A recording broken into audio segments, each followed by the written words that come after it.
Fix store-bought slime with me while I tell y'all my deepest, darkest secrets. Y'all wanted a series, so y'all got one. Get your money's worth in what?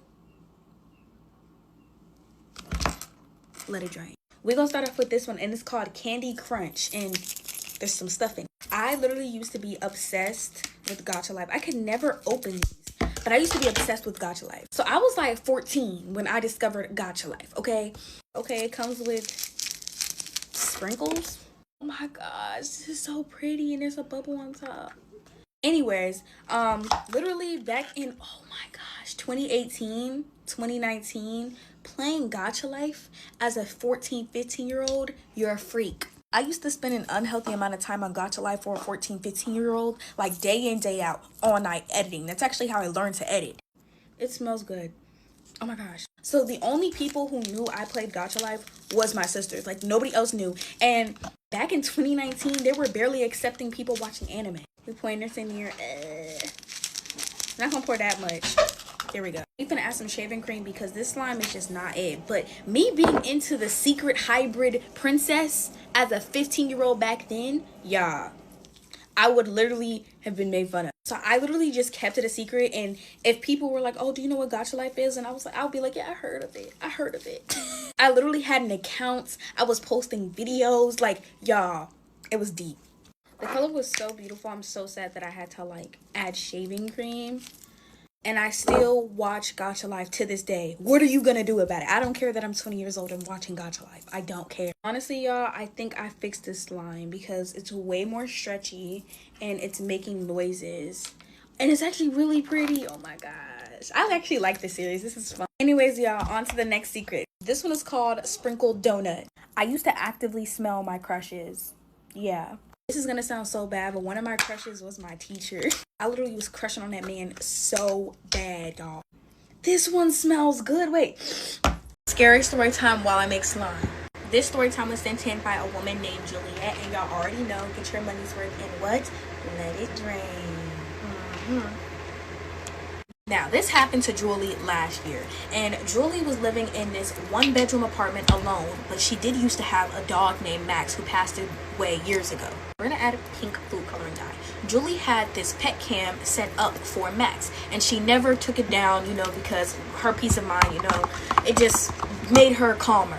One day while she was at work, she just had this weird feeling to check her camera. She has not checked this camera in years, and she just had this weird urge to check her camera. When she checks her camera, the feed loaded in, and there was a man, tall, dressed in all black, pacing backwards and forth inside of her living room. Now, this kind of made her a little bit unsettled because he wasn't like rushing to find things. He was just pacing backwards and forth. And then at one point, he just completely stopped and stared directly into the camera. This freaked her all the way out, and she called the police. While she was calling the police, she's still watching the feed.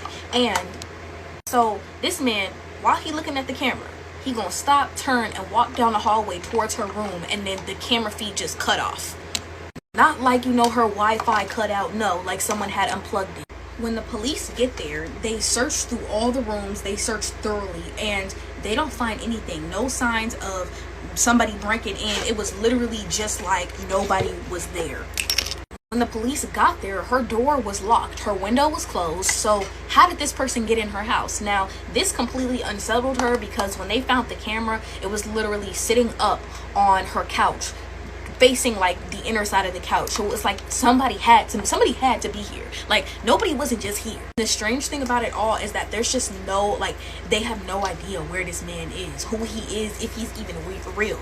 And that's the creepy part. So yeah, look at the slime, y'all. This slime honestly takes a lot, like, to activate. I do have to get some new activator, but we're gonna call this bubblegum cherry because it low-key smells like that. Scary story time, the black-eyed children, while I make slime.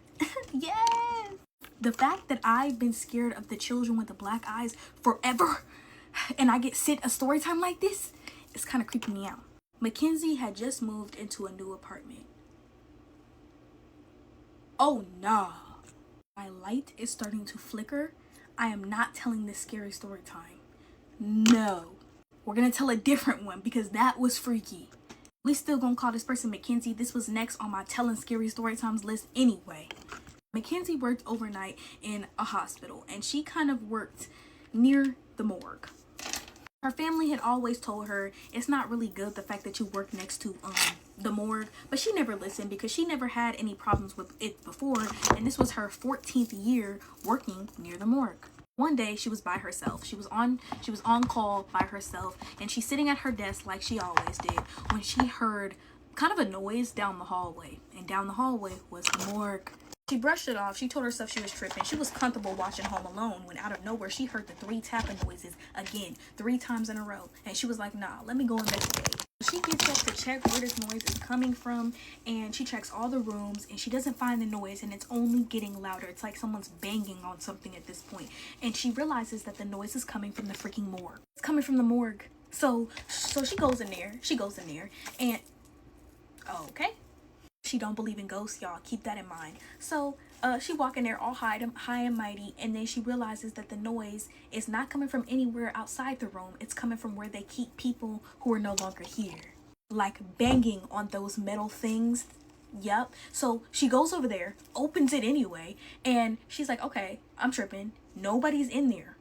But when she looked at that metal door, it was literally dent marks and claw marks. She told staff next morning what happened, and they told her nobody had been like in that specific like stall for at least a month. So who made these marks? I quit.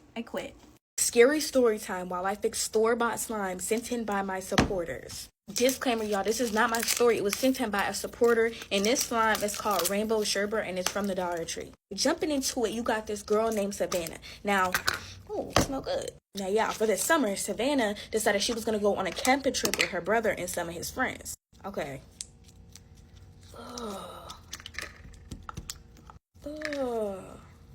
Anyway, now for some reason, they decided that they wanted to go camping in the middle of freaking nowhere. Why? I don't know. They're going to be camping on a mountain, so they had to take... So they had to take this trail to get to the camping area, y'all. But for some reason, the trail that they were trying to go on was completely blocked. So they had to kind of go around the trail. Never do that, y'all. If the trail is blocked, go home. Now, Savannah's brother was like, we should go home. Like, we should go home. And Savannah and his friends was like, nah, like, we not gonna go home. Like, stop being boring. Like, we already made it all the way out here. Like, no, we camping here. Now, me personally, I'm with the brother. I'm going home. I'll pick y'all up tomorrow. Now, after like an hour or two of walking, they could not find the camping area. So one of the brother's friends suggested them to just camp right there and then head back in the morning. Now, Savannah's brother, he still ain't having it. He like, y'all, I got a bad feeling. Like, I think we should go. Like, I don't like this. And, you know, they calling him a wuss. They still calling him a wuss, whatever. So they all decide to set up camp. They setting up camp at this point. You know, they're getting comfortable. They're eating hot dogs, telling stories, whatever. Now, they end up, like, going to sleep. Savannah and her brother share a tent. And at around, like, 2:45 in the morning, Savannah hears her brother outside of the tent calling, like, saying, come here, Savannah. Like, come here. Like, I need your help.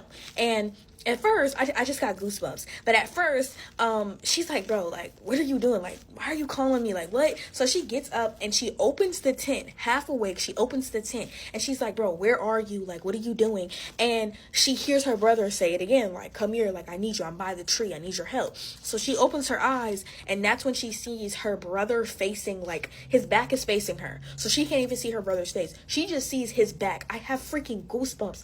Can y'all see that? I hate that feeling. She just sees like his back facing her. So she's like, what are you doing? Like, you know, cause she's still thinking this is her brother. And then like maybe like 2 minutes of having conversation with whatever that was, her brother is still in the tent with her. And he goes, what are you doing? And she's like,